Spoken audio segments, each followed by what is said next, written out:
Did you know that mushrooms are not plants?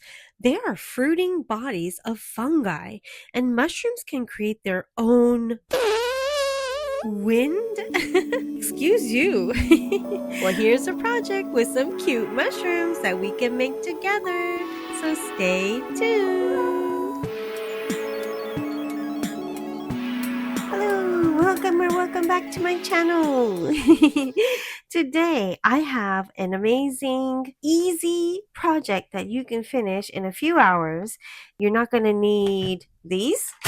Whoops. You're not going to need this. That's only if you want to use it, though. If you want to use it, please do so. This stuff that I reviewed recently, which is the UV dip resin that I bought off of Temu. I believe they sell the same one at AliExpress as well. So I'll link it below. So let's give it a go. I'm going to make the actual frame of the wreath first because you want to get a feel of the size of your leaves and other stuff you're going to put on here before you start making your leaves. Today, I'm going to make a simple circle as my wreath base. And you do want it to overlap because you're going to twist and tie these together here. Use the thinner wire and wrap it around. Nice and taut but clean. Scrunch them together like that. So could look nice and pretty. Mushrooms. It's one of the trends for this season. And I think mushrooms are so cute. Okay, so what I want to do is create a few ginkgo leaves and maple looking ones and some regular leaves. I'm going to make a little squirrel and mushrooms.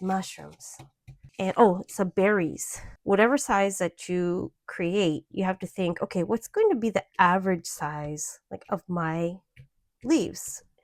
I'm thinking it'd probably be about this size, which is a oh, got motorcycles going by. Okay, 50 millimeters. Yeah, I'm thinking that this size, or maybe even like the bigger one and small size ones would be like that.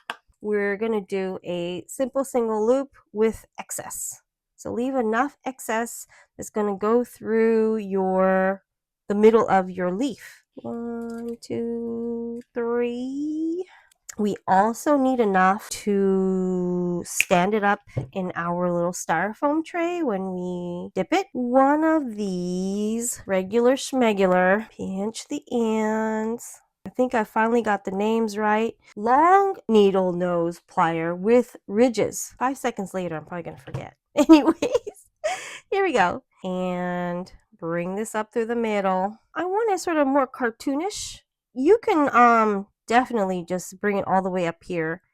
And for these, since these are very thick wires, you aren't really going to be able to twist it around the ends. But one thing that's good about these thick wires like this is that once you bend it and place it where you want it, it usually stays. Usually. And if not, you could just get some UV resin and put a dab right there and cure it. I'm going to go for a look that's more, I want to say, cartoonish. Whoa, geez, flying wires, guys. Don't poke your eye out. Okay.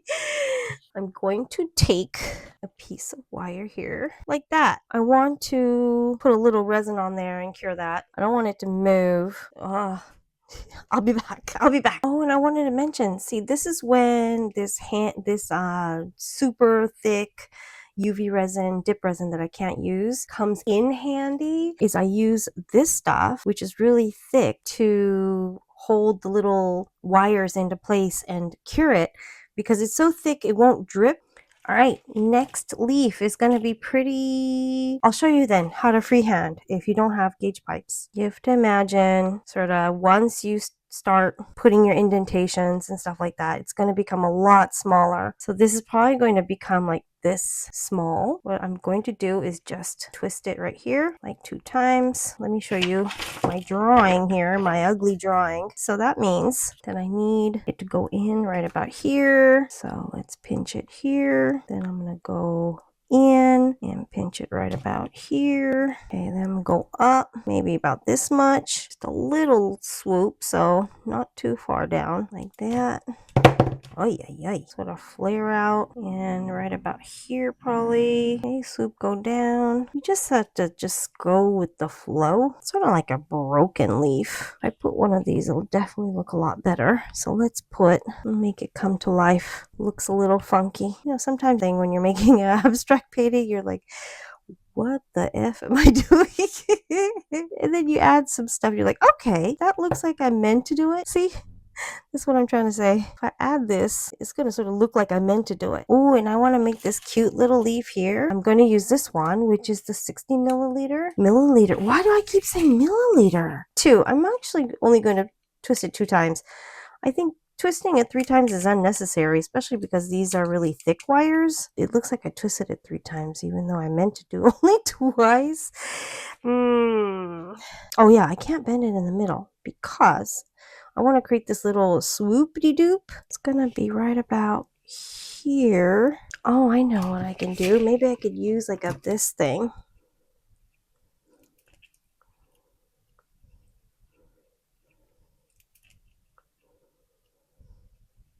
Okay, yes. These thingies, these stems, maybe I could use some of those pieces that flew off. Fly away, like that. See?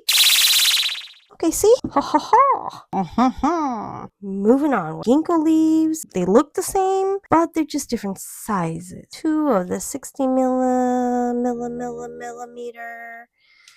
I do want the stem in the middle, so okay, got that. 1, 2. I'm gonna make 2 of these, 2 of these, and 1 of these.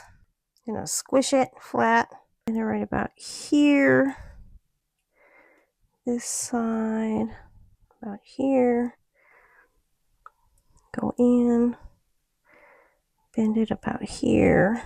These are skinnier at the bottom and they sort of swoop out. One with the ridges were sort of damaging the plastic on here. This middle thingy majigger, it's going to be to the side on this side, the thick side, right at about here in the middle. We're going to go on to the maple leaves. So as you can see, I have a funky thing that looks like a maple leaf but doesn't look like a maple leaf. I made maple leaves in my last video, but I can't do that with this wire because it's too thick. The easiest way to make it is just copy the outline, basically. I'm not going to make these two little leaves at the bottom. It's just too much. It's just doing too much.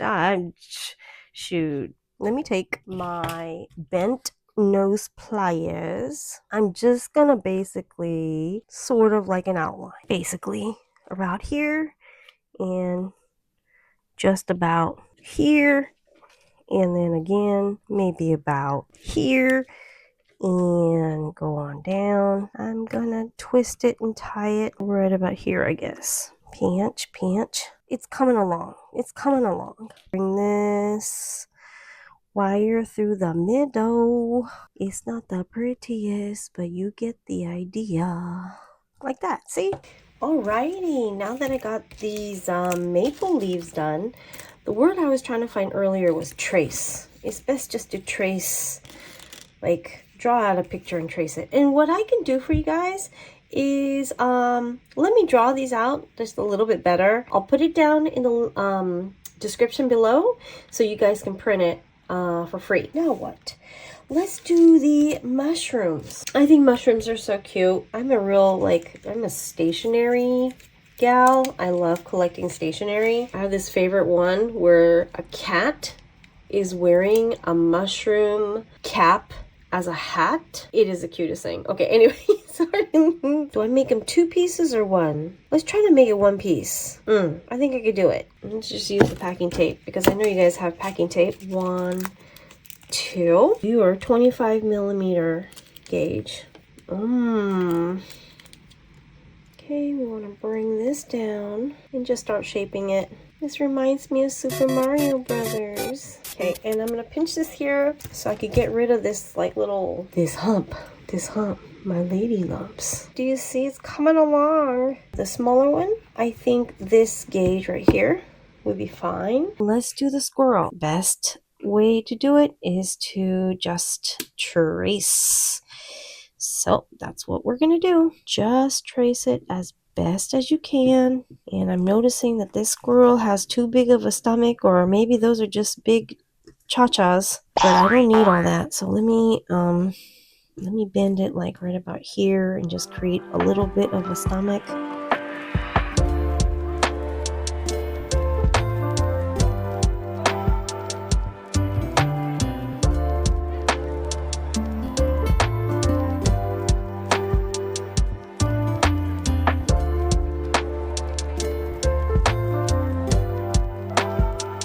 There, this needs to be in honor of Peanut the squirrel.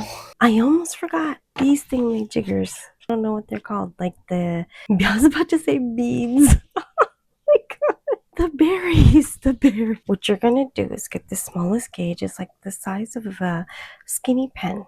Twist this at the top. Okay, let's do 1, 2, 3. Snip this off. You want this little, the berry to come right here. So you're going to go around, go from the bottom, go around like this, and then twist it here. Okay, and then I want to go down and I want a berry right about here. I'm going to put it right about here. So you go down and then you swoop up and over. So you always want your wire to go down. Okie dokie. Let's get to dipping. I'm going to use 2 types just to show you guys what it looks like, any differences or whatever you might want to compare. I have this, which is from the Temu and AliExpress comparison video, and I will be using my regular Toa dip. So let me just show you really quickly one of each. If you have things that are too big, it's not going to fit in these. You may want to transfer them to a flatter or wider container, maybe something like this that's airtight. I'll do this squirrel. I'll dunk it, and I have my UV light ready. I pull it out, let it drip, drip, drip. Try to drip as much as possible without it popping. Right about here, I'm gonna run. I'll show you how to do the toe dip. If it touches the sides, it's gonna pop. Same thing. Looks about the same, huh?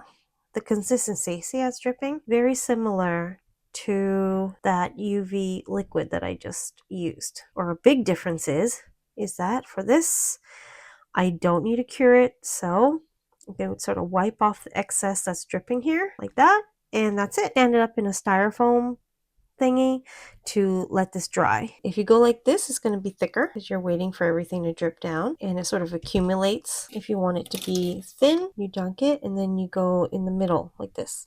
Whoop. See, that stretches out the product and makes it sort of come to like a bubble, and it's a lot thinner. Here are the ones I did with the UV resin. Like I told you guys, it drips, so you have to sort of like hold it under the light. Drips, you just cut them off. Okay, so now I have painted all of my leaves. Actually coated them with like this matte nail polish to do something sort of muted. You guys can paint the leaves whatever color you want. Okay, let's start putting this thing together. I like to lay everything out to get a feel of how I want things to look. Now I'm going to start putting this together. Before I put you on time lapse, I will show you guys how I put these on. I just twist this wire along the bottom like that. I'm going to probably put a dab of like super glue on here to keep it in place because they do tend to sort of like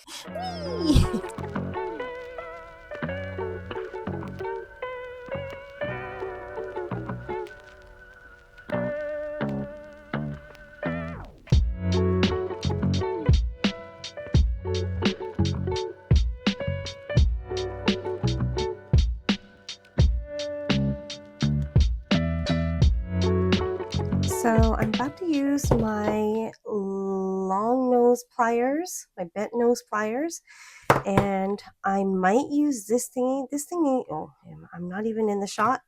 Okay, long bent nose pliers, and I might use this thingy. This is the thicker wire that we use, which was the 1.6 that I use for the frame, because the other one is too light and flimsy, and I want to put the little squirrel on it.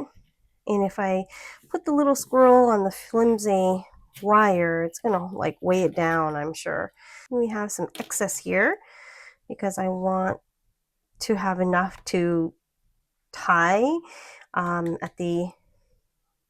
the actual frame. This lettering is this small, but I can actually go up to this width. This is my maximum width I can go.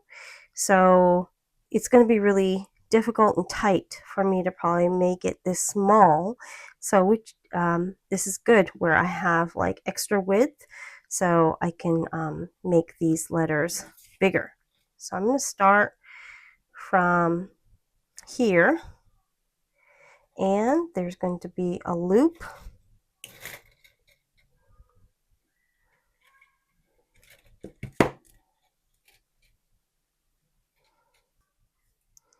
Like that. And like so. I'm just going to go along.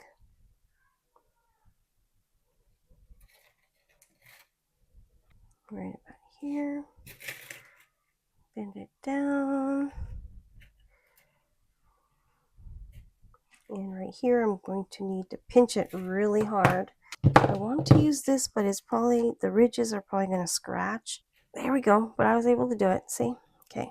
Okay, let's go ahead and swoop-de-doo here again. Then right about here, I think. So here's the word we.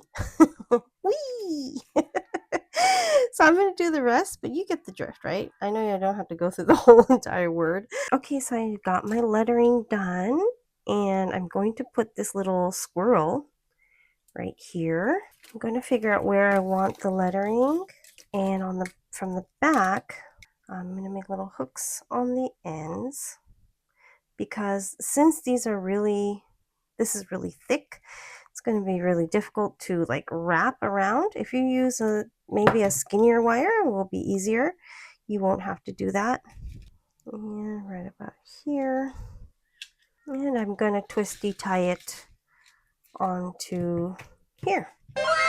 And there you have it, your very own handmade wire art wreath.